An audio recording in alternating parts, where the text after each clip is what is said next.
So at the end of the last video, I talked real quick because my time was going to be up about number 3, the dead mouse. So, like I said, the point of the dead mouse is to show that Lenny, one, he's a big, strong guy, and he doesn't even know his own strength. So when he says to George that he found the mouse dead, he didn't. He found the mouse alive, he captured it, and he killed it on accident, because that's what you have to remember. He's a big guy, and he killed it on accident.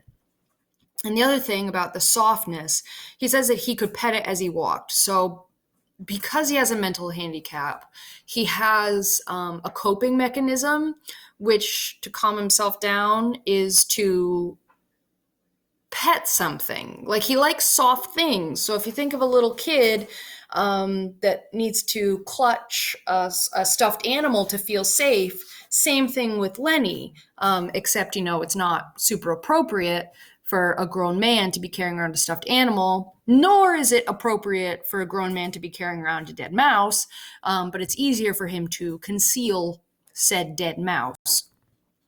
So it's his coping strategy. All right, so George, he knows that Lenny does this because he and Lenny have been together for quite some time. George is like Lenny's caregiver. He's in charge of keeping Lenny safe. He doesn't have to do that. You learn a little bit more about why he does that. But he is also Lenny's friend. So he makes Lenny give him the mouse, and he chucks it across the river to, get rid of it. Well, chucks it into the weeds to get rid of it. And George says, "What you want of a dead mouse anyways?" By the way, the accent is because they are originally from Oklahoma. Okay, they're migrant workers from Oklahoma because Oklahoma was going through the Dust Bowl. There was really nothing there. So a lot of people from Oklahoma, they were called Okies, they traveled to California because California was still quite prosperous, with growing fruit, growing cash crops and stuff like that. "What you want of a dead mouse anyways?" "Well, I could pet it with my thumb while we walked along," said Lenny. "Well, you ain't petting no mice while you walk with me. You remember where we're going now?" Lenny looked startled and then in embarrassment hid his face against his knees. "Oh, I forgot again." "Jesus Christ," George said resignedly. "Well, look, we're going to work on a ranch like the one we come from up north." "Up north?" "In Weed." "Oh, sure, I remember, in Weed." So Weed was another town they were in. "The ranch we're going to is right down there, about a quarter mile. We're going to go in and see the boss. Now look, I'll give him the work tickets, but you ain't going to say a word. You just stand there and don't say nothing. If he finds out what a crazy bastard you are, we won't get no job. But if he sees you work before he hears you talk, we're set. You got that?" "Yeah, sure, George, sure, I got it." "Okay, now, when we go in to see the boss, what you gonna do?" I Lenny thought. His face grew tight with thought. "I ain't gonna say nothing, just gonna stand there." "Good boy. That's swell. You say that over 2-3 times so you're sure you won't forget it." Lenny droned to himself softly. "I ain't gonna say nothing. I ain't gonna say nothing. I ain't gonna say nothing." "Okay," said George. "And you ain't gonna do no bad things like you done in Weed, neither." So there you go. We got a little bit of, technically it's foreshadowing. So whatever Lenny did, it did happen in the past, but it is foreshadowing that something bad's going to happen in the future. What did he do in Weed? We don't know yet, but he did something bad. Lenny can't remember, though, because it says Lenny looked puzzled. "Like I done in Weed?" "Oh, so you forgot that too, did you? Well, I ain't gonna remind you. Fear you do it again." A light of understanding broke on Lenny's face. "They run us out of Weed," he exploded triumphantly. "Run us out? Hell," said George disgustedly. "We run. They was looking for us, but that didn't catch us." When they say they mean the police. Lenny giggled happily. "I didn't forget that, you bet." George lay back on the sand and crossed his hands under his head, and Lenny imitated him, raising his head to see whether he was doing it right. "God, you're a lot of trouble," said George. "I could get along so easy and so nice if I didn't have you on my tail. I could live so easy and maybe have a girl." For a moment, Lenny lay quiet, and then he said hopefully, "We gonna work on a ranch, George?" So, number 4, on page, it's not page 11, it's, what page is it in the PDF here? Like you done in weed, like you done in weed. It's page 4 of the PDF. The page numbers are messed up. So on page 4 of the PDF, what is the reason Lenny and George had to leave their last job? You know that Lenny did something bad. You don't know what, but you can write down that Lenny did something bad. It is going to explain a little bit more in a couple more pages.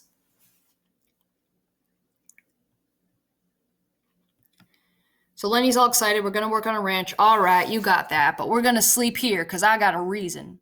The day was going fast now. Only the tops of the Gabalin Mountains flamed with the light of the sun that had gone from the alley. A water snake slipped along on the pool, its head held up like a little periscope. The reeds jerked slightly in the current. Far off toward the highway, a man shouted something, and another man shouted back. The sycamore limbs rustled under a little wind and died immediately. "George, why ain't we going on to the ranch and get some supper? They got supper at the ranch." George rolled on his side. "No reason at all for you. I like it here. Tomorrow we're going to go to work. I seen thrashing machines on the way down. That means we're going to be bucking grain bags and busting a gut. Tonight I'm going to lay right here and look up. I like it." Lenny got up on his knees and looked down at George. "Ain't we going to have no supper?" "Well, sure we are. If you gather up some dead willow sticks, I got 3 cans of beans in my bindle. You get a fire ready. I'll give you a match when you get the sticks together, and then we'll heat the beans and have supper." Lenny said, "I like beans with ketchup." "Well, we ain't got no ketchup. You go get wood, and don't you fool around. It'll be dark before long." Lenny lumbered to his feet and disappeared in the brush. George lay where he was and whistled softly to himself. There were sounds of splashings down the river, in the direction Lenny had taken. George stopped whistling and listened. "Poor bastard," he said softly, and then he went on whistling again. In a moment, Lenny came crashing back through the brush. He carried one small willow stick in his hand. George sat up. "All right," he said brusquely. "Gimme that mouse." But Lenny had an elaborate pantomime of innocence. "What mouse, George? I ain't got no mouse." George held out his hand. "Come on, give it to me. You ain't putting nothing over." Lenny hesitated, backed away, looked wildly at the brush line as though he contemplated running for his freedom. George said coldly, "You gonna give me the mouse, or do I have to sock you?" "Give you what, George?" "You know damn well what. I want that mouse." Lenny reluctantly reached into his pocket. His voice broke a little. "I don't know why I can't keep it. It ain't anybody's mouse. I didn't steal it. I found it lying right beside the road." George's hand remained outstretched imperiously, slowly, like a terrier who doesn't want to bring a ball to its master. Lenny approached, drew back, approached again. George snapped his fingers sharply. At the sound, Lenny laid the mouse in his hand.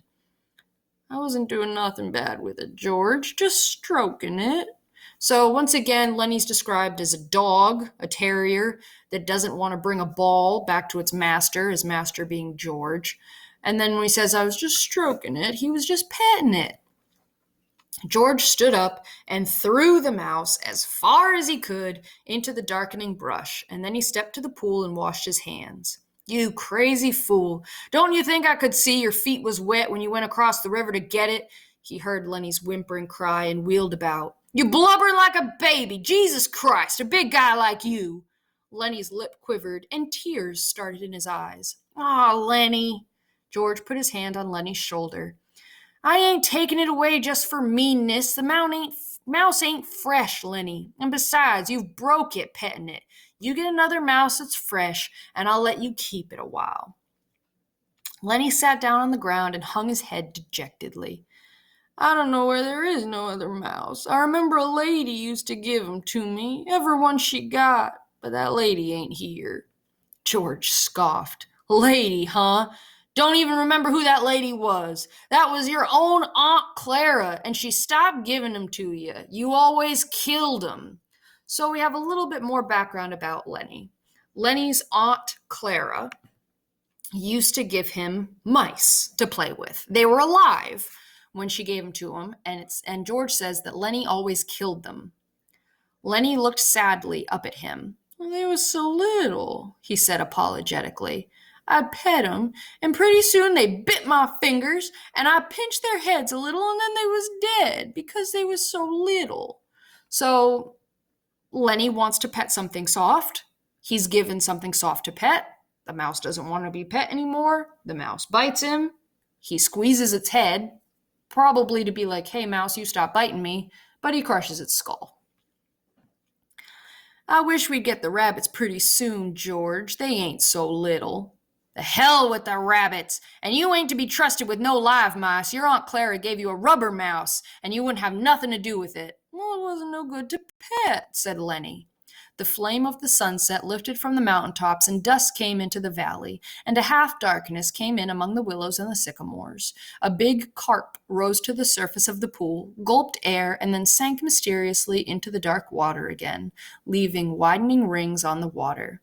Overhead, the leaves whisked again, and the puffs of willow cotton blew down and landed on the pool's surface. You gonna get that wood? George demanded. There's plenty right up against the back of that sycamore. Floodwater wood. Now you go get it. Lenny went behind the tree and brought out a litter of dried leaves and twigs. He threw them in a heap on the old ash pile and went back for more and more. It was almost night now. A dove's wings whistled over the water. George walked to the fire pile and lighted the dry leaves. The flame cracked up among the twigs and fell to work. George undid his bindle and brought out 3 cans of beans. He stood them about the fire, close in against the blaze, but not quite touching the flame. There's enough beans for 4 men, George said. Lenny watched him over the fire and said patiently, I like 'em with ketchup. Well, we ain't got any, George exploded. George has a bit of a temper. Whatever we ain't got, that's what you want. God almighty, if I was alone, I would live so easy. I could get a job and work and no trouble, no mess at all. And when the end of the month come, I could take my $50 and go in town and get whatever I want. Why, I could stay in a cat house all night. I could eat any place I want, hotel or any place, and order any damn thing I could think of. And I could do all that every damn month. Get a gallon of whiskey or sit in a pool room and play cards or shoot pool. Lenny knelt and looked over the fire at the angry George, and Lenny's face was drawn with terror. And what I got, George went on furiously. I got you. You can't keep a job, and you lose me every job I get. Just keep me shoving all over the country all the time. And that ain't the worst. You get in trouble. You do bad things, and I gotta get you out. His voice rose nearly to a shout. You crazy son of a bitch! You keep me in hot water all the time. He took on the elaborate manner of little girls when they are mimicking one another. I just wanted to feel that girl's dress. Just wanted to pet it like it was a mouse. Well, how the hell did she know you just wanted to feel her dress? She jerks back and you hold on like it was a mouse. She yells and you go hide in the dark and get out of the country. She yells, we gotta go hide in an irrigation ditch all day with guys looking for us, and we gotta sneak out in the dark and get out of the country. There we go. All the time, something like that. All the time. I wished I could put you in a cage with about 1,000,000 mice and let you have fun. His anger left him suddenly. He looked across the fire at Lenny's anguished face, and then he looked ashamedly at the flames. So pause for a second, because there's your answer to number 4. On page, it's not 11. What is the reason Lenny and George had to leave their last job? We found out, and you need to use a quote. So it's actually page 7 of the PDF. He says, he's imitating Lenny when he says, just wanted to feel the girl's dress, just wanted to pet it like it was a mouse. Well, how the hell did she know you just wanted to feel her dress? She jerks back and you hold on like it was a mouse, and she yells, and we got to hide in the irrigation ditch. So what happened was Lenny grabbed a girl's dress. He didn't want anything to do with the girl. It's not like it was assault or anything like that. He saw a pretty dress. He wanted to feel the dress, and he grabbed her, and she screamed. So they had to run. So there's number 4. In the next video, we'll finish up the chapter.